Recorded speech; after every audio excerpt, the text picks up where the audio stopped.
The Interplanetary Transport System, or ITS, is a project of the American aerospace manufacturer SpaceX, whose objective is to develop a heavy launcher and a reusable spacecraft that would allow a crew of around 100 people to be dropped off on Mars.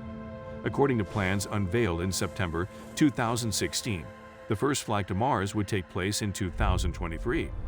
The project, which would be developed with the profits from SpaceX and the personal fortune of its founder Elon Musk, would eventually see a permanent colony established on Mars. In 2017, the BFR took over from the ITS. SpaceX began development of the Raptor rocket engine for the Martian Colonial Transporter before 2014. SpaceX CEO Elon Musk unveiled details of the space mission architecture at the International Astronautical Congress, which took place from 26 to 30 September 2016.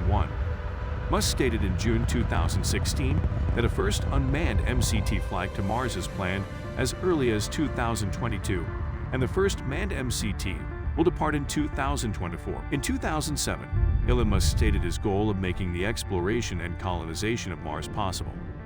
He stated in an interview in 2011 that he hoped to send humans to the surface of Mars within the next 10-20 years. In late 2012, Musk said he envisioned a colonization of Mars by tens of thousands of settlers arriving from the mid-2020s. In October 2012, Musk stated his intention to build a second reusable rocket system with far greater capabilities than the Falcon 9 and Falcon Heavy 8. This new vehicle will be an evolution of SpaceX's Falcon 9, in a much larger form.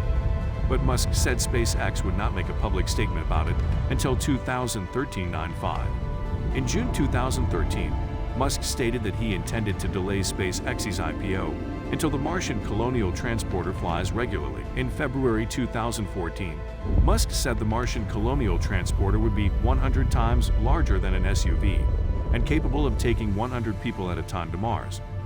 Raptor engine development chief Tom Mueller said SpaceX would use 9 Raptor engines per rocket, following a configuration similar to the use of 9 Merlin engines on the Falcon's 9. He said the MCT will be capable of putting over 100 tons of cargo on Mars per flight. In early 2014, an estimate of the size of the MCT launch rocket showed that it should have a diameter of at least 10 meters, almost 3 times the diameter and more than 7 times the cross-section of a Falcon 9. Initial plans for the MCT launch vehicle released in April 2014 consisted of 1 or 3 10-meter, 33-foot diameter launch vehicles comparable to the Saturn V at the time. 9 Raptor LOX/methane engines per booster were envisaged. The possibility of eliminating the 3-engine version in favor of a single, but larger, 12.5 to 15 meters. Launch vehicle was raised in late 2014 and confirmed by Elon Musk in early 2015. In August 2014, media sources speculated that an initial test flight of the Super Heavy launch vehicle could occur as early as 2020, with the aim of testing the engines in orbital flight conditions. In January 2015, Musk said he hoped to release details of the all-new architecture for the Mars Transportation System as early as late 2015, but these plans had to be changed 18, and in January 2016, Musk indicated that the architecture of the Mars missions and the next generation of SpaceX rockets and spacecraft would be released at the International Astronautical Congress conference, which is scheduled for September 2016. In April 2016, Elon Musk said he wanted to land a Dragon capsule on Mars in 2018 and then begin an intensive program of sending spacecraft to Mars every 2 years when the Earth and Mars go into opposition. This sequence should culminate in a manned mission to touch down on the Red Planet in 2025.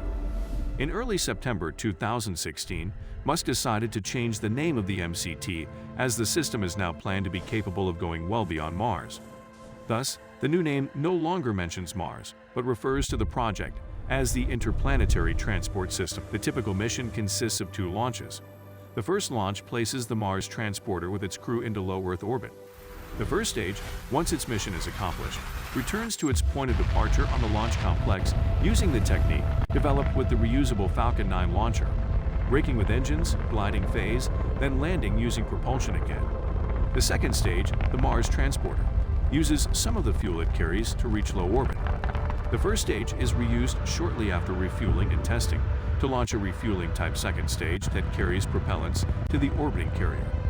A propellant transfer operation then takes place between the two spacecraft. Once the propellants have been transferred, the transporter uses its propulsion to leave low Earth orbit and enter a transit trajectory towards Mars. When it reaches Mars, it uses its propulsion to slow itself down and then enters the Martian atmosphere. Its large heat shield, 17 meters wide, made up of the stage's hull with one side covered by a refractory material, protects it from the temperature rise and is used to reduce its speed. When it gets close to the ground, the transporter lands on its tail, using its propulsion again. Fuel is produced on Mars from local resources, ISRO, allowing the transporter to take off again and then return to Earth to be reused. Such an ambitious project is very expensive. Its price tag, estimated in September 2016 at around $10 billion. Thanks for watching this video.